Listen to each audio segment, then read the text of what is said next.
Hemos vuelto ya con nuestro invitado, flamante invitado acá en el estudio. Guido Agostinelli está con nosotros, así que Guido, gracias por venir. Él es economista, ha hecho maestrías a rolete, ¿no? Una en Ditela, otra en Flaxo, ahora doctorando, autor de este libro. ¿Ya salió? Sí, sí, ya salió, 1 de diciembre. Sí. Así que lo van a ir a comprar, ¿no? El experimento libertario, pero también tiene uno que salió en el 2023 sobre falacias libertarias, un poco discutiendo los lugares comunes del discurso libertario. Así que Guido, bienvenido. Muchas gracias. Muchas gracias. Y hay un detalle en el doctorado que estás haciendo. Sí, estoy haciéndolo, sí, en el SEADE, que es justamente la universidad que le dio el honoris causa al doctorado a Milei, por el cual se llama doctor, ¿no? Sos el topo adentro del doctorado. Claro, sí, exacto. No, en realidad yo quería estudiar lo que... Primero las empresas estatales, en el doctorado, las empresas estatales de Bolivia y de México. Y la verdad es que me reuní con distintas universidades y medio que me pasaban entre economía y administración de empresas porque está medio en el borde. Y en la SEADE la verdad que me dijeron, sí, lo puedes hacer acá totalmente libre. Pero yo decía, mirá, me tienen que decir que está bien porque es bastante contrario a lo que ustedes piensan. Me dijeron, sí. Al final ahora estoy cambiando, redefiniendo un poco la tesis, pero... y me venía bien también, no lo voy a negar, porque estaba terminando Falacias Libertarias. Y entonces quería terminar de redondear las cuestiones, de meterme bien adentro de la lógica libertaria. Y tuve docentes de la Escuela Austríaca Pura que te enseñan Escuela Austríaca Pura. Si bien yo lo había estudiado muchísimo, porque siempre fue algo que me interesó mucho, porque me pareció impracticable. Además es difícil de encontrar, no es que en las universidades encontrás escuela austríaca fácilmente, ¿no? Claro. Sí, es verdad. Yo igual lo había estudiado bastante ¿Para el libro o en la universidad? En la universidad tenía muchos apuntes, siempre me había llamado la atención, la verdad es eso, siempre me llamó la atención. Y bueno, cuando se dio lo del doctorado dije, bueno, voy a tratar de redondear un poco los conceptos y sobre todo de indagar a los docentes, que eso fue lo que más me sirvió, decir, che, pero ¿cómo explicás esto? Y la respuesta que te dan. Entonces, lo cual fortalece un poco todo lo... Y tenés un interlocutor ahí en todo momento que desde esa posición te responde. Y porque a veces uno a veces subestima cómo piensa el otro, ¿eh? Pasa de un lado y del otro, ¿no? Entonces uno ridiculiza al otro, la frase del espantapájaros es esa, ¿no? A generar un ideal que sea fácil de derribar del otro lado. Y entonces está bueno las posturas que te ayudan a fortalecer lo que pensás en función de lo que el otro te va respondiendo. Así que sí, incluso no lo exploré demasiado, pero creo que debo ser muy bueno para defender la escuela austríaca también. Mirá. Así que, ya me formé tanto que... Che, y encontraste aportes, perspectivas muy interesantes ahí hablando con anarcolibertarios. Sí, a ver, sí. Primero, bueno, eran muy defensores de la dolarización y un poco que después se desdicen y entonces ahora ya no quieren dolarizar más, ¿viste? Y decían, no, la única solución es dolarizar porque es irreversible, ¿no? Y ahí uno te dice y pregunta, bueno, pero ¿cuál es la libertad ahí? Porque vos querés dolarizar para que después no podamos decidir sobre nuestra moneda. Entonces, no es muy libre. Bueno, sí, pero en realidad por la historia argentina eso te lleva a inflación, entonces eso nos quita grados de libertad, ¿no? Siempre hay una vueltita para justificar lo que ellos hacen. Pero sí, en definitiva, nada, me pareció como llamativo. Mira, nunca me lo preguntaron, así que viene bien que lo cuente. También me llamaba mucho la atención cómo ellos describían la crisis del 30, por ejemplo. Para mí la crisis del 30 es una crisis que siempre, por todo lo que estudié por distintos autores y demás, se da por una caída de la demanda, que básicamente hace que haya sobreproducción de bienes, caigan los precios, tengas deflación. Por eso es que en este contexto está bueno aclarar que la deflación nunca es un buen síntoma. Sí. Claro, uno ve que hay deflación, eso es peor que la inflación. Un problema. Y bueno, y ellos como hacen esa interpretación de que en realidad había que esperar un poco más, a que se reajuste, a que el mercado ajuste, ¿no? O sea, que haya más suicidios, que haya más quiebras, ¿no? Y que después se va a recuperar, ¿no? Y es que en algún momento... lo que decía Keynes, es que efectivamente, ¿no? En el largo plazo estamos todos muertos. Pero digo, efectivamente, eso es lo que te ayuda a pensar, ¿no? A ver, se hubiese equilibrado si dejábamos del 29 y hubiesen esperado hasta el 31 para reactivar, y capaz que sí. Es cierto, el tema son las consecuencias, ¿no? Sí. En algún momento y lo gestionable de eso también. Claro. Exacto. Yo encuentro siempre como... a mí también me llama la atención en términos más teóricos, más filosóficos, el lugar increíblemente secundario que ocupa un aspecto central de la vida humana, que es la política, digamos. Claro. ¿No? Porque uno puede explicar la racionalidad formal de esto. Bueno, en la economía en algún momento se va a volver a encontrar su lugar de equilibrio, lo que fuera. Sí, ok, ¿y en el medio qué? ¿Y cómo le explico al que sale perdiendo que es legítimo que eso pase de esa manera y no de otra, ¿no? Claro, eso me parece que es algo que dentro del discurso libertario siempre queda muy, muy secundario, es una forma Pero, y en virtud de eso, quería preguntarle, así vamos entrando un poco más en tema,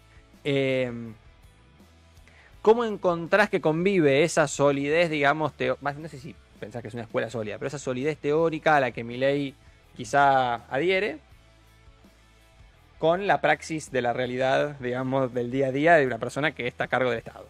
Sí, la primera parte de la pregunta, sí, me parece sólida en la teoría. Ok. Punto. O sea, me parece que es una teoría que en sí misma cierra. No tiene contradicciones internas, por lo menos lo que yo veo así de manual. De hecho, por eso consigue adeptos. Imaginémonos que si fuese no fuese sólido, no tendría nadie que crea en esta escuela. Si bien es marginal, es cierto. Yo creo que las fallas se encuentran en la aplicación, claramente. Ahí empiezan las fallas. Entonces, lo que nos encontramos con este experimento libertario, puntualmente con lo que están haciendo ahora, a mí me parece que queda demostrado de que está plagado de falacias y que son impracticables en función de lo que está haciendo Milei. O sea, lo que está haciendo Milei es en el único terreno que a mi modo de ver está generando ciertos logros, vamos a ponerlo entre muchas comillas, es el mercado de cambios, ¿no? O sea, el dólar, vamos a decirlo así, liso y llano. Y a mí me parece que eso es producto de la intervención de él. Y me parece es lo que más intervino Milei. Entonces a mí me parece que justamente eso, lejos de mostrar, lejos de convalidar lo que dice Milei, en realidad termina convalidando todo lo opuesto, que es, necesitamos intervención estatal. A mí no me gusta, yo lo hubiese hecho distinta, digamos, no estoy diciendo que es ejemplar, lo que estoy diciendo es lograr una estabilización, ¿no?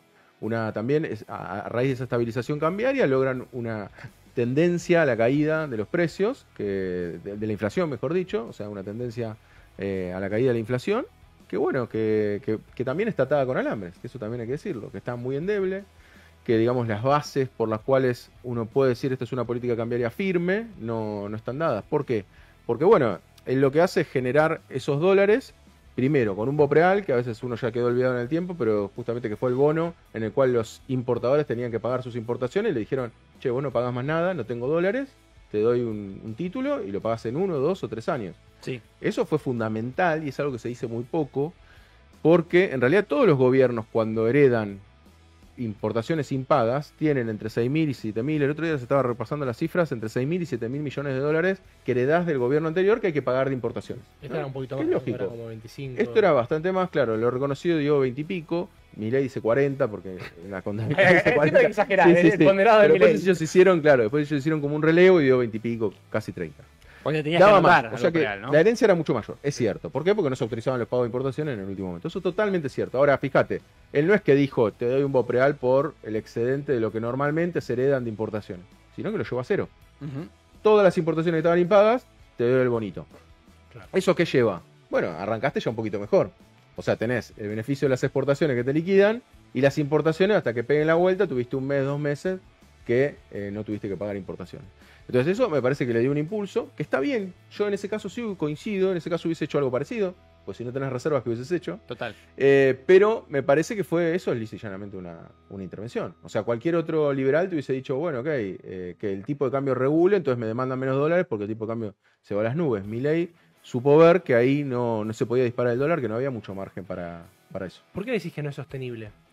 Bueno, digo que no es sostenible porque en realidad vos tenés dos grandes posibilidades con el tipo de cambio, ¿no? O sea, lo podés mantener artificialmente bajo, que es lo que está haciendo ahora el gobierno, que es lo que se hizo en los 90, o bien podés devaluar. Entonces, ¿qué es lo que pasa? Cuando uno se opone a esta situación, lo que te dicen es vos querés devaluar. No, devaluar sería muchísimo peor, primero, eso hay que entenderlo. Y eso hay que tener mucho cuidado porque a veces cuando decimos el tipo de cambio está bajo, está bajo, está bajo, parece que uno pide devaluación. ¿Cuál es el escenario ideal? Alguno podrá decir, me estás diciendo que las dos opciones no van. No, el escenario ideal es que vos tengas un tipo de cambio estable a raíz de una generación genuina de dólares. ¿Y esto cómo se logra? Bueno, estimulando a las empresas que exportan y sobre todo que exportan bienes industriales. Y tratando de desincentivar las importaciones bajo alguna lógica, ¿no? El gobierno anterior lo hizo poniendo trabas a las importaciones, pidiendo permisos y demás. Podés hacerlo mediante otros mecanismos. Lo que quiero decir es, esa es la forma en que genuinamente vos decís, che, me alcanzan los dólares, el tipo de cambio se aprecia en forma de oferta y demanda, lo mismo que ellos profesan, claro, pero en forma natural. Si vos intervenís, lo que haces es este dólar blend en el cual las exportaciones se liquidan al oficial y una parte a los dólares financieros. Si vos lo que haces es seguir pidiendo deuda externa para cubrir esos baches que tenés, si vos lo que haces es renovar el swap con China, entonces todo lo que está haciendo es patear la pelota para adelante. Entonces esto explota, en algún momento explota, lo que no sabemos es cuándo, Y ese es el grave error, a mi entender, que tenemos los economistas, es que nos la jugamos, ¿no? Decimos no explota o explota, ¿no? Nunca un Porque gris. la verdad No, que... y la verdad es que es un gris, porque si vos hoy me preguntás, che, ¿cuándo explota o va a explotar? Yo lo que te tengo que decir es va a depender de los dólares que consiga. Entonces, si el FMI viene, cubre los dólares que necesitamos para el año que viene, siga. Pues sabes que, digo, nosotros lo que nos preocupa es esa posibilidad de estabilización de, bueno, se consolida una sociedad a la peruana, vamos a suponerlo, ¿no? Donde, bueno, vos tenés primarización de la economía, alta desigualdad, una normalización y naturalización de esa desigualdad, por ende no hay una protesta social contundente que te implique generar otra política. Digo, esa posibilidad, ¿no? Ese puente de alguna manera que implica el RIGI, ¿no? De esa sociedad de, bueno, estás exportando de medio de 150 mil millones de dólares por año y tenés un país relativamente estable. ¿Vos esa posibilidad no la ves? Sí, la veo, sí, la verdad que sí. Yo lo que estudié más en profundidad fue el caso paraguayo, más que el peruano, y tiene similitudes con lo que vos describís. A mí me parece que es una posibilidad. A mí el caso, no solamente el caso paraguayo en sí estructuralmente, que funciona así, sino voy a un caso más concreto que quizás la gente conozca más, que es el de El Salvador, con Bukele. Yo fui a El Salvador, de golpe dije, bueno, Bukele es un genio, porque yo pensé, viste, hablan tan bien, dije, voy a investigar qué hizo este tipo para que le vaya tan bien. Bueno, efectivamente bajó lo que son los homicidios en forma bastante drástica, ya venía bajando, los aceleró más la caída, y lo más llamativo es que todos los indicadores económicos le dan pésimo. O sea, el tipo bajó el salario real, aumentó la pobreza medido por El Salvador, medido por el Banco Mundial, y aumentó el endeudamiento del 70% del PBI al 90% del PBI. Y vos decís, ¿cómo puede ser? Y yo hablaba con los taxistas, hablaba con todo y decía, pero no encontraba opositores, realmente es difícil. No. 80% de aprobación. Y vos decís, no, lo que pasa es que me solucionó el tema de la seguridad. El principal. Exacto. Entonces, a mí me parece que con Milei puede llegar a pasar que, ok, te soluciona el tema de la inflación. Entonces, todos digamos, bueno, ok, pero no tenemos más inflación. Y que el resto, y el resto, promesas a futuro, ¿no? Bueno, vamos a mejorar, con el tiempo va a mejorar, va mostrando estos datos mes a mes, mostrando la mejora, que el año que viene, acuérdense, lo que va a hacer es empezar a comparar interanual, ¿no? Va a dejar de comparar mes a mes, va a comparar interanual, porque enero, febrero, marzo fueron desastrosos, entonces le va a dar un crecimiento enorme. Total. Lo que va a ocurrir es que puede generar algo de bronca en la sociedad, porque va a haber un relato cada vez que la gente lo va a percibir más escindido de la realidad. Porque, claro, porque él te va a decir, estamos volando. Te va a decir, acuérdense, enero, febrero, marzo, va a decir, estamos volando, estamos mejor que nunca. Y la gente va a decir, che, a mí en el bolsillo no me alcanza. Entonces eso puede producir alguna bronca con el gobierno, pero es cierto, se puede dar una estabilización a lo latinoamericano, vamos a decirlo así, porque era un poco lo que nos diferenciaba del resto de Latinoamérica, la presencia de la clase media, de cierto grado de industrialización, que eso se puede deteriorar y que puede hacer que este gobierno estabilice y se quede un poco más de tiempo del que uno tiene previsto. Pero también hay que tener en cuenta que, ojo, porque también las condiciones iniciales que heredó son bastante flojas, ¿no? Seguimos con reservas negativas. Entonces no es lo mismo que el menemismo, sobre todo porque muchos lo comparan con el menemismo. Sí. El menemismo tenía capacidad de endeudamiento, esto no. Una pregunta. Y el mundo también. Una pregunta ahí. Hablamos traías la idea de, bueno, a qué estadística van a apelar, y tengo muy presente la gran cifra. Yo ya no me acuerdo si nosotros íbamos a un escenario de 30.000% de inflación. 17.000 es la. 17.000. Al final es la del. Sí, dijo alguna barbaridad más. ¿Cuán cierto es eso? No, eso es desde ya mentira. Sí, yo hice bastante. ¿Dónde nace ese número? Bueno, mira, es una cuenta que generalmente no están todos acostumbrados y por eso él se encargó de que todos los que no acompañaban ese número decían que eran burros. Porque hasta Sturzenegger, que se supone que es una persona intelectual, digamos, claro, no estudiada, habla del 17.000% de inflación. Sí, él lo que hace es tomar una inflación diaria, primero hay que tener en cuenta. El INDEC mide inflación mensual. El otro día me discutía un libertario por redes, me juraba que se medía la diaria. La diaria no se mide por INDEC. La diaria hay consultoras que la miden. En su momento Rubinstein había sacado un semanal, pero no sé si era por INDEC. Exacto, semanal, muy bien. Pero nunca fue diaria. Entonces Milei lo que dice es, bueno, a mí me da que una diaria aproximadamente de un 1%. Post la devaluación de él.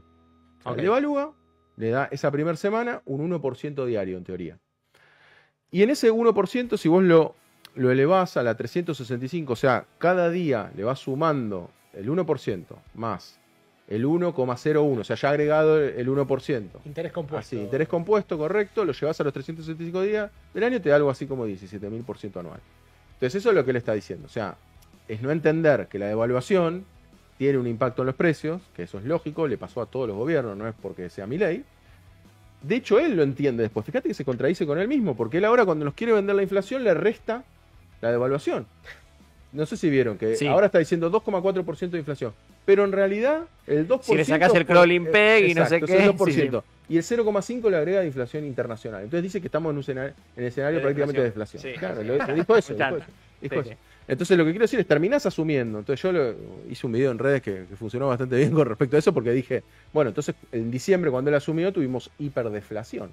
Porque si vos le agarras el 25,5, le restás el 118 de devaluación, te da una deflación terrible si sigo la misma lógica. Claro. Entonces, digo, para mostrar la incongruencia, claramente Sí, no hubo sí. hiperinflación. Lo que quiero decir es, a mí me parece que bueno, que es construcción del relato, que él se va armando y que lo siguen haciendo. Esto de anualizar los datos es una constante que ellos van haciendo, ¿no? Pero vos ves ahí unas ganas de que ese relato coincida con... Porque viste que Milei curtió mucho en su momento su imagen de... Yo sé, ¿no? Soy una persona que conoce, doy charlas, clases, lo que fuere, soy un intelectual que va a hacerse cargo del Estado. Pero vengo con este set de ideas, no es que yo voy a improvisar, ¿no? ¿Vos ves que eso es simplemente una especie de excusa como para pasar la diaria o en realidad hay todavía un gobierno preocupado por cuidar el relato de la pureza teórica, digamos, de la aplicación de una escuela de pensamiento que respete siempre en todo momento y lugar el derecho de propiedad, lo que fuere? Es una muy buena pregunta y es difícil de responder.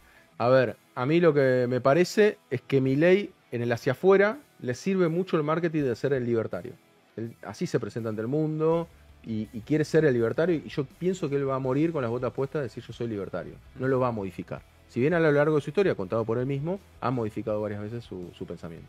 Pero creo que si él deja de ser libertario ya es uno más de derecha de los tantos que hay. Entonces él no puede abandonar esa bandera. Para mí no la va a abandonar. Ahora es cierto que en la gestión las tiene que abandonar. Con respecto a, bueno, ¿qué impacto va a tener esto en la economía? Y bueno, para mí él va a tratar, por ejemplo, la baja de impuestos, va a tratar de efectivamente bajar los impuestos. Lo va a tratar de hacer. Por más que este año nosotros le marquemos 20 millones de veces, che, estás aumentando los impuestos, che, ya no te quedan brazos por cortarte. Todo eso se lo podemos decir, pero el tipo va a intentar bajarlo. Y con respecto a que sabe, que es un poco donde arrancaba tu pregunta, para mí es alguien que sabe mucho de una escuela, que es la escuela austríaca, punto. Pero no sabe en general, ¿eh? A mí no me No parece sabe de economía. Para mí es una persona que no sabe de economía en general. Y a mí me parece que como toda ciencia social, es como, no sé, agarremos cualquier otra Sí. ciencia y decimos, che, me estudié uno Claro. de los tipos que hablan. Claro, es como ir ¿Sabés a un mucho? final y si yo sé Weber nada más, Claro, pero exacto. flaco es de sociología el Pero examen. capaz que sabe un montón Hay de otros eso, por autores. eso. Y él como piensa que tiene que aplicar solo eso, Claro. va para adelante. Claro. O sea, está convencido. Te va a sacar un 2. Está bien, pero tiene otros que lo acompañan. Uno lo que piensa es eso. A mí me parece que el ala pragmática, si bien no coincido en nada con él, es Caputo. A mí me parece que es una persona ya con expertise. Y me parece que donde queda expuesto y donde tenemos que hacer hincapié, en donde queda expuesto que no es libertario, más allá del mercado de cambio, porque el mercado de cambio siempre está la zaraza de que si se te va el tipo de cambio para arriba, explotaba todo. Y que en parte tiene razón Milei, ¿no? En eso. Ahora, ¿dónde queda expuesto que ellos no son libertarios? Se ve bien palpable y se lee en los diarios hoy en día. En el techo que le están poniendo las paritarias. Total. O sea, ¿cómo vas a poner un techo en las paritarias cuando los precios se tienen que fijar libremente por oferta y demanda? Las dos partes. O sea, el empleador y los empleados, en este caso camioneros, están de acuerdo con la pauta salarial.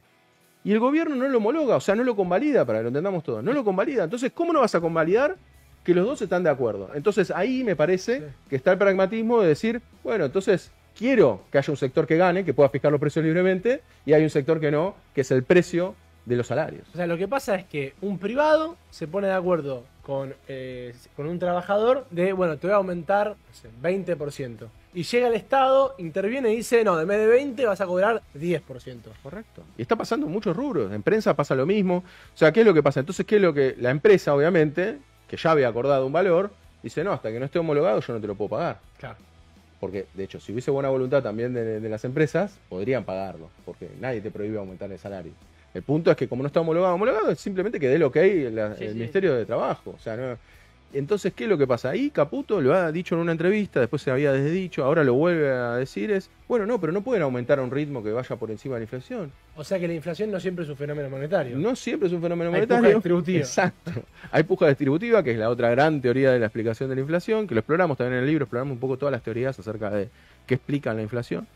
Pero más allá de eso, está claramente ahí una ideología, porque ¿por qué no pones precios máximos de la harina y los fideos? Y sí me pones precio máximo de mi salario. Entonces ahí claramente hay una contradicción. O sea, algo que parecía Porque viste que Milei, a diferencia de otros... A ver si me explico lo que quiero decir. A diferencia de otros gobiernos liberales o políticos liberales, no solo locales sino internacionales, él se planteaba como el que defendía el mérito, ¿no? Y el mérito puede ser de parte del trabajador, de parte del capitalista. No había una inscripción clasista, digamos, Exacto. en su discurso. Sin embargo, se está enfrentando ante la disyuntiva de que la sociedad tiene partes, ¿no? Digamos, el gran problema es que la sociedad tiene partes, trabajadores y capitalistas en general, Exacto. y hay que definir, hay que decidir, y está virando hacia un gobierno del capital, Sí. uno podría decir, ¿no? De cierto tipo de capital, porque uno también dice, bueno, esta política tiene o no ciertas consecuencias sobre ciertos industriales o lo que fuere. Eso es así. Sí, sí, Digamos. claramente, o sea, eso está muy definido, a mí me parece que bueno, por eso esta parte él se la delega a Caputo, ¿no? Porque esta parte no... Milei se mete en toda la economía, ahora de esta parte no habla. ¿Por qué? Porque rompe con la lógica libertaria. Así que a mí me parece que ahí queda bien expuesto a qué están jugando. Incluso te digo, si hubiesen dejado que las paritarias sean libres, bueno, tardaban un poquito más en bajar la inflación, pero iba a ir a la baja. Claro. Mientras vos mantengas el tipo de cambio estable, yo Hay creo el que iba a ir a la baja. torniquete fiscal. Por eso, entonces evidentemente ahí se mostraron la hilacha en este factor. Una pregunta, vos decías que en la teoría funcionaba, pero cuando había la práctica, vamos al caso de Milei, en la práctica no terminan implementando sus ideas. ¿Hay algún lugar en el mundo en donde se hayan implementado? Mirá, hay casos, al libertario al 100%, hay 3 casos que exploramos en el libro que son en una escala mucho más chica. O sea, está el caso de Grafton de los osos, que lo deben haber escuchado alguna No, vez. ¿cómo es el caso de los osos, bueno, en realidad en Grafton es en un pueblo de Estados Unidos, que viajamos ahí, a casi Canadá. Con el auto fuimos después de que habían escrito un libro sobre el tema y después nunca más nadie había ido. Así que fuimos a hablar con la gente, contamos, bueno, ¿cómo fue el experimento que pasó acá? Bueno, básicamente fue invadido por libertarios que empezaron a tomar determinaciones sobre ese pueblo. O sea, se elige a los Simpsons, ¿viste? Que Mentira. levantan la mano, asamblea. Como cuando Homero se encargaba de la basura en Los Simpsons. Exacto. Una cosa así. Algo así. Y entonces empiezan a tomar decisiones sobre el pueblo, un pueblo que tenía mucho por crecer, ¿por qué? Porque prácticamente no era un pueblo medio que no se destacaba por nada, ¿no? No había comercios, era un pueblo normal, vamos a decir así, del norte de Estados Unidos, deshabitado, dentro de todo bastante deshabitado. Entonces van 100 libertarios aproximadamente, se estima hasta ahí, y empiezan a tomar decisiones. Y en función de eso empiezan a tomar unas decisiones bastante lógicas con los libertarios, bajar las tasas y no renovar ni hacer gasto de Estado. Entonces había que renovar el camión de bomberos, no se renueva. Había que renovar la seguridad, no se renueva. Entonces lo que empiezan a hacer es a bajar el gasto. Y entonces lo que empieza a ocurrir es que empiezan a tener muchos conflictos con la recolección de basura. Es una zona de osos. Los osos se acercan y se registra el primer ataque de osos a un ser humano. Entonces a partir de esto empezó a llamar un poco más la atención y quedó el tema de los osos. Pero yo siempre digo que aunque no suene tan marketinero, el tema de los osos es un poco secundario, porque en realidad lo que pasó fue que el pueblo, que tenía poco para caer, se deterioró todavía más. O sea, fue bien elegido el pueblo. Porque si crecía, era, miren, acá está nuestro caso, miren cómo levantamos. Bueno, no se pusieron comercios, queríamos ir a comprar algún supermercado, nos teníamos que ir a otro pueblo, queríamos cargar nafta, nos teníamos que ir varios kilómetros a otro pueblo. O sea que en Y definitiva... además te comían los osos, un garrón. Claro, claro.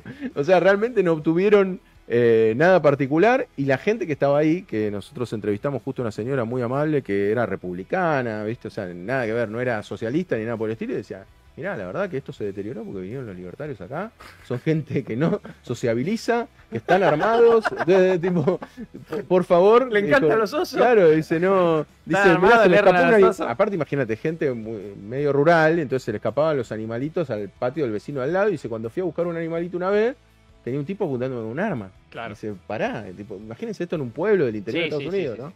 Entonces están bastante horrorizados y bueno, a su vez también hay casas abandonadas. O sea, me encontré un pueblo bastante... Devastado por los Sí, libertarios. devastado. O sea, que tenía todo para crecer y que al revés, se deterioró, ¿no? Ahí va. Y Y- te das otros dos casos. Sí, claro, los otros dos casos, bueno, uno es el caso de Liberland, que quizás ahí ya lo conozcan más, que es un autoproclamado país libertario entre Serbia y Croacia. Ahí lo que me parece interesante, primero no hay nada. O sea, fui hasta allá, me fui hasta la frontera, un despelote, puta cruzar la madre. frontera, todo. Tenían unas construcciones que directamente las rompían el gobierno croata, o sea, no le dejan hacer nada. Pero lo que a mí me parece interesante, el caso de Liberland, que lo destaco bastante en el libro, lo estudiamos bien, más en profundidad, es el sistema por el cual ellos se basan, ¿no? No tienen voto, una persona, un voto, sino que tienen un sistema de méritos, hablando justo de lo que decías de la meritocracia. Entonces, si vos aportás una cierta cantidad de dinero, tenés más méritos. Si vos trabajás, en teoría tenés méritos. Pero esa equivalencia entre el trabajo y el capital no te la dicen, ¿no? O sea, no me quedó claro. No me dijeron, ¿Quién pone la cuenta? por 5 horas son $10. No te dicen eso. Entonces, en función de eso, toman decisiones sobre un país que es inexistente, que nadie lo reconoce. Y que entonces lo que ellos proponen como sociedad es que eso ocurra. O sea, que el que tiene más plata tenga más voz y voto. Que en definitiva termina pasando en las democracias, pero por lo menos en el voto nos lo dejan, lo dejan parejo. Pero si hay una relación es mucho más difusa, digamos. Claro. La democracia todavía sirve como contrapeso a ese poder del capital. Exacto. A mi modo de ver cada vez menos, pero es cierto, pero está, es cierto. En el caso de Lieberman está totalmente planteado bajo esa lógica, nadie lo reconoce.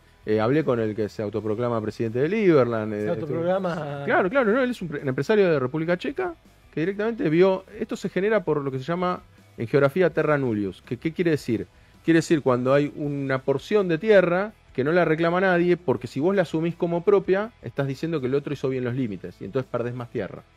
¿Estamos? Entonces, Serbia justamente divide las fronteras por el río Danubio, Croacia dice que no, y le come como pedazo de lo que sería Serbia, pero la parte de Lieberland está como dentro de Croacia según Serbia, pero según Croacia está dentro de Serbia.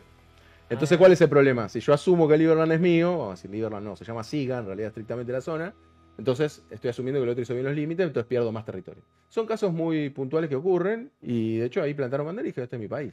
¿Qué pasó? Croacia, también ahí un poco raro también lo que terminan haciendo, porque terminan rompiendo lo que supuestamente no está en su territorio, ¿no? Sí. Pero bueno, entonces, en definitiva es un caso bastante atípico. Y el tercero es el de Cospaya, que a mí me pareció más interesante porque acá dije, voy a encontrar el experimento que funcionó libertario. ¿Libertario en qué sentido? No tenían un Estado central y tenían propiedad privada. Entonces yo dije, listo, este es el ejemplo. Duró casi 4 siglos, dije, bien. ¿Dónde queda eso? Eso queda en Italia, más o menos cerca de Florencia. Y nace también por un error geográfico en el cual se dividen los estados de la Iglesia y de Florencia, y lo que ocurre es que no tuvieron en cuenta una frontera de 3 kilómetros. Entonces, ¿qué pasó? Las familias se agruparon y dijeron, nosotros no pertenecemos a nadie, nos vamos a gestionar solos. Entonces yo dije, bueno, qué bien, duró tanto tiempo, vamos a ver el éxito. Fui hasta allá, hablé con la gente también, que obviamente sabía de historia, en este caso no lo habían vivido claramente, porque terminan en el 1800. Pero empecé a ver todos los archivos históricos y demás, y bueno, lo que nos encontramos, efectivamente no había impuestos. Tengo que decir, bien, le funcionó. Era coherente, algo tiene que pasar. Bueno, lo que nos encontramos es que justamente lo que hicieron ellos fue cultivar tabaco, que en ese momento era una droga ilegal. Entonces todos los países del mundo, cuando querían tener tabaco en Europa, que la habían traído de acá, de América, justamente lo que hacían era ir a Cospaya. Entonces se transformó en una tierra de contrabandistas. De hecho, el único negocio que hoy tiene se llama la guarida de contrabandistas. Entonces, y a partir de eso fueron todos contrabandistas, y digo, bueno, finalmente, ¿por qué terminó si era tan virtuoso? Bueno, el Estado de la Iglesia le terminó dando una moneda de plata a cada una de las familias más importantes de Cospaya, y se terminaron anexando al Estado de la Iglesia.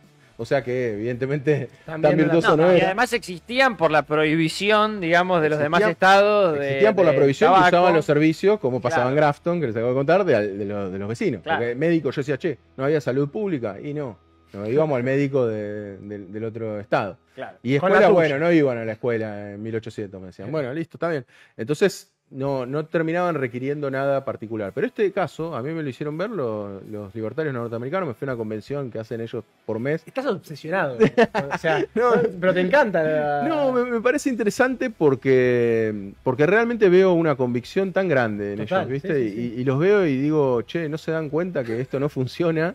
Y igual soy súper respetuoso. Si ustedes ven las entrevistas que tengo en mi canal de YouTube, todo, soy súper respetuoso. De hecho, también entrevisté a un chico que justamente estaba en Lieberland y me contaba todas las ventajas de Lieberland, ¿viste? Y vos decís, y bueno, qué sé yo. Que había muchos otros que me dijeron fuera de cámara, me dijeron, tengo miedo que esto sea una estafa Ponzi, ¿no?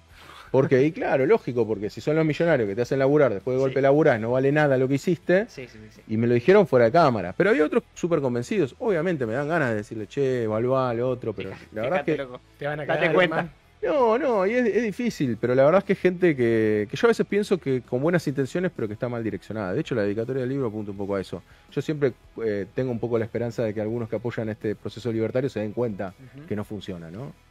Como para ir promediando la entrevista y en esto de ejemplos y a dónde va Milei a buscar su inspiración, no sé. Sí. Tenemos Singapur, ¿no? E Irlanda.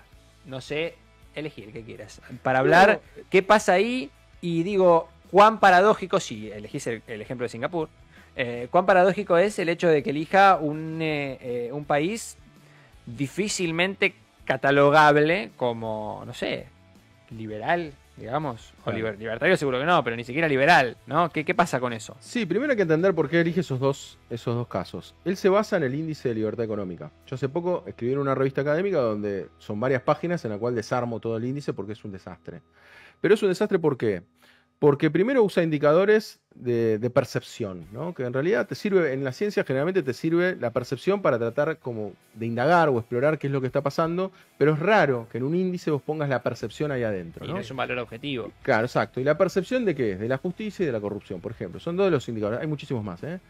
Por eso digo, no quiero aburrir. Yo solamente quiero tomar estos dos como ejemplo. Entonces, ¿qué es lo que pasa? Bueno, en función de la percepción de la corrupción, si vos tenés mayor percepción de la corrupción, caes en el índice de libertad económica, con lo cual no es algo característico del liberalismo económico, porque un marxista también va a querer que la justicia funcione bien y que no haya corrupción, ¿no? Entonces ellos hacen todos artilugios dentro de ese índice para que en realidad les dé que los países que más crecen son los países más libres. Claro, está como invertida la lógica. No te Exacto. digo que el más libre es el más rico, te digo que el más rico es el más libre. O sea, Exacto. intento explicar hacia atrás la Entonces, riqueza por eso- por la libertad. Exacto, como yo sé que es aburrido explicar un índice, quizás no para todo, a mí me encanta, pero digo, lo que quiero decir es lo que hice fue un poco yo también a la inversa y dije, bueno, me voy a Singapur y te cuento cómo es Singapur. O sea, Claro. te cuento el país más libre del mundo, cómo es. Ujú. Según Entonces el vos me parámetro decís, de lo- claro, según el parámetro de Heritage Foundation, que es una institución conservadora de Estados Unidos y no lo disimula. O sea, de nuevo, no es un instituto independiente, Sí, sino sí, que sí, te sí. dicen, somos conservadores. Dan charlas hablando a favor de esta cuestión. O sea, que en eso se basa mi ley, ¿no? En una visión totalmente sesgada. En Singapur, que es el puesto número 1, justamente lo que encontramos es una intervención del Estado en todos lados. Por decir solamente un dato, el 20% del PBI está explicado por las empresas estatales. Y en esta predomina Temasek Holdings, que es una empresa que tiene, básicamente, se mete en todos los rubros de la economía, destacando, yo destacaría, el de Singapore Airlines, que es estatal. Y tengamos en cuenta que Singapur no requiere, como Argentina, con aerolíneas argentinas, tener una conectividad porque es una ciudad-estado. Claro. Así todos ellos conservan. Tienen Singapur Tienen Singapore Airlines, por eso. Aerolíneas Singapur. Tienen infraestructura, todas las cuestiones que se les ocurra, tienen intromisión de empresas estatales. Ujú. Después tiene hace más de 60 años el mismo partido en el poder, PAP, Partido de Pequeño Acción detalle Popular. ese. Exacto, o sea que democracia te la debo, eso no lo mide claramente el índice de libertad económica, si hay No democracia o no, entendí. claro. ¿Se les pasó? Con lo cual es raro, ¿no? Que haya libertad económica y no haya no varíe. No haya libertad política. Claro, no haya libertad política, porque en definitiva eso es lo que está sugiriendo. Que bueno, si tenés que hacer alguna inversión muy grande, algún contacto en el gobierno tenés que tener, porque qué pasa si las reglas te cambian, qué pasa si te piden algo o no te piden algo. Digo, la alternancia en la democracia me parece que es algo importante. Pero bueno, más allá de eso, en Singapur también lo que tenemos es el plan de viviendas, uno de los más exitosos del mundo. Más del Todo el 90%. Mercado Libre ahí. No, por eso. Más del 90% de la población tiene vivienda propia. ¿A raíz de qué? Y fíjense esto, que nunca te lo va a contar mi ley. No, que estaría bueno que en la foto ponga también una foto de cuando expropiaron tierras. Porque lo que hicieron fue expropiar tierras en los inicios de Singapur, expropiaron tierras a mansalva. Y lo que dijeron fue, sobre estas tierras expropiadas se van a construir viviendas. La tierra sigue siendo del Estado y se la doy a las personas por 99 años. O sea que vos también en un punto no puedes heredar in eternum esa propiedad, ¿no? Ujú. O sea que te dura 99 años y después vuelve al Estado. Y el Estado la vuelve a adjudicar. Exacto, la vuelve a adjudicar. De hecho, justo cuando estuvimos allá, que tienen todo un edificio para mostrar todo lo que hacen de estos planes de vivienda, que son buenísimos. Tengo un video sobre eso porque es muy interesante ir explicando cada uno de los casos. Incluso renuevan, porque como empezaron hace muchos años, ahora están en la fase en que van renovando esas viviendas. Claro. Incluso hay viviendas casi de lujo, que ellos las consideran de lujo. Lo cual es súper interesante. O sea, si vos sos un asalariado que gana muy bien, primero te sacan el 36% de tu salario en forma forzosa para ese fondo, que vos lo podés aplicar a la vivienda. Si vos ganas muy bien, te puedes ir a una casa de lujo. O sea, que no es que es vivienda social de todas viviendas iguales. No. Después respetan las etnias dentro de ese plan. O sea que ellos tienen una mezcla de etnias bastante particular en Singapur, en la cual ellos la respetan. O sea, tratan de respetar esa proporción para que no hayan, no sé, todos chinos Claro. en un determinado barrio Sí, o hacer, determinado edificio. Hacer segmentación, poder hacer tipo un gueto. Claro, exacto. Que en definitiva, acá en las viviendas sociales, bueno, hay que ver si están así. Bueno, nosotros no tenemos tanta mezcla, pero es bastante interesante también ese aspecto. O sea, que tratan de integrar a todos los que viven en Singapur que se sientan singapurenses, o sea, que no sientan diferencias entre ellos. Entonces digo, ese plan, que es exitoso a raíz de la expropiación, justamente lo que nos muestra es una intervención del Estado en prácticamente todos los órdenes de la vida de Singapur. Después yo, sí, tengo un video quizás más anecdótico, que es donde muestro directamente, me fui exactamente al lugar donde se ve la foto de la tapa del libro de Milei, y ahí empiezo a señalar, esto se está tal, esto se hizo esto. ¿Por qué? Porque para mostrarle, che, Milei, ni siquiera te fijaste la tapa de tu libro, claro, que está con ponerle una empresa, por claro, exacto. Y entonces, bueno, hubo uno que es empresa, que justamente el edificio más emblemático, son como 3 torres y una parte arriba que los une, que justamente es una empresa que ganó una licitación y que le dieron en esa licitación el monopolio de los casinos. O sea que el juego también está concentrado en una sola empresa, que a su vez, si viene un familiar tuyo y te dice que tenés problemas de juego, no te dejan entrar nunca más. O sea que está súper controlado también el tema del juego. Y se lo dan a una sola empresa en un solo lugar. O sea que no es que el juego está extendido en Singapur. Por eso digo, los fuegos artificiales también están limitados. O sea, tienen muchas importaciones limitadas. Y bueno, y también penas durísimas para todo. Vos caminás las calles de Singapur y hay un cartel diciéndote que no puedes hacer algo. Había un cartel que me llamó mucho la atención, que siempre me olvido de contarlo, pero que era uno que justamente te decía, no te pueden vender en forma insistente en la calle. Lo cual me pareció bien, ojo. Viste que estos hinchas que te hinchan, y él decía no. Y te podías ir 6 meses en cárcel o $500. Claro, yo decía, ¿cómo determinás que es insistente y que no? ¿Quién define la insistencia? Claro. Sí. Y entonces lo que digo es, Singapur es súper restrictivo, no tiene nada que ver con la libertad económica. País libertario. Pienso que terrible debe ser la cena de Navidad con el tío ludópata que un primo le dijo, no, ya no entras más al casino. Una pregunta, ya para ir cerrando. Está muy vinculada al rol que debería tener el Estado con el mercado, ¿no? Digo, lo que nos plantean los libertarios de alguna manera es que si nosotros sacamos al Estado, nos vamos a poder desarrollar. Ya hay países desarrollados. ¿Esos países desarrollados se desarrollaron así? O sea, ¿tiene sentido seguir ese camino que nos propone Milei? Bueno, claramente no hay, y en el libro los exploramos un poco, no hay antecedentes de estados de países que se han logrado desarrollar con un Estado retirado. No hay. Lo que sí hay es discusiones sobre cómo tiene que intervenir el Estado, ¿no? Porque sería iluso si yo te dijera que el Estado en China se maneja igual que el Estado en Estados Unidos. Claramente tienen posiciones distintas. Pero sí creo que todas es con un rol activo del Estado. A ver, yo siempre lo categorizo en 3 grandes grupos, vamos a decirlo así, o países. Uno es el Partido Comunista en China, que tiene planes quinquenales, que tiene una intervención del Estado fenomenal, en la cual hacen partícipe a la población, que tiene un esquema de elección también política de abajo hacia arriba, la cual es súper interesante, es el país que más creció, o sea que lo pongo dentro de esa categoría porque es el país que más creció en las últimas décadas, con lo cual claramente decir que el Estado no interviene es una burrada tremenda, o sea, claramente hay una intervención del Estado. Lo cual, esto lo aclaro porque los libertarios justamente dicen no, porque se abrió al mundo, porque es capitalista, no, ellos lo que hacen es ofrecer los productos al resto del mundo, pero su concepción y el mismo partido es el Partido Comunista que sigue liderando esto y que justamente nos está sacando varios pasos de distancia a nosotros porque tiene una visión de largo plazo muy interesante, ¿no? Con estos planes quinquenales que supimos tener acá también en Argentina. Entonces lo que quiero decir es, después tenés Estados Unidos, que Estados Unidos tiene, a mi entender, una visión keynesiana al extremo, estímulo de la demanda en forma constante, de hecho familias súper endeudadas, que lo que hacen es que siempre estimular la demanda, déficit fiscal desde el año 2000, o sea que estamos hablando de déficits fiscales constantes, no provisorios como planteaba Keynes. Y entonces lo que nos encontramos es un Estados Unidos que, bueno, es la primera potencia mundial. Ahora está creciendo un poco menos, pero sigue siendo la primera potencia mundial. Y por otro lado, lo más importante para mí es, bueno, ok, ¿dónde mejor se vive? Porque vos me decís, este crece un montón. Bueno, esta es la primera potencia mundial, pero yo no sé si quiero ser la primera potencia mundial y tener problemas de otro tipo, ¿no? Entonces, ¿dónde es donde mejor se vive? Bueno, en los países nórdicos. Los países nórdicos, solamente para nombrar algunas cosas, 1 de cada 3 empleados en Noruega son empleados públicos. 1 de cada 4 en el resto de los países nórdicos. La tasa de sindicalización es la más alta del mundo. En Islandia llega a más del 90% de la tasa de sindicalización. Tiene empresas estatales de todo tipo, energías renovables. Y tiene en el caso, en Suecia, que a mí me parece súper interesante, de una empresa que monopoliza la venta de bebidas alcohólicas de alta graduación.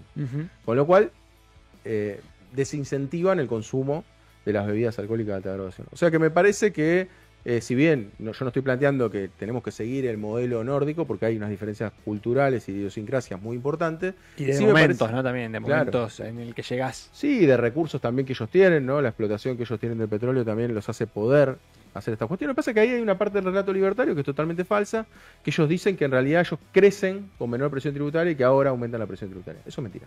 Es lisa y llanamente una mentira. Vos te fijas los datos de Suecia, por ejemplo, que es el que se puede decir como uno de los países más exitosos dentro de los nórdicos, y la presión tributaria siempre oscila en los mismos valores que está hoy en día. O sea que eso es un relato también que ellos repiten y no lo chequeas en la realidad.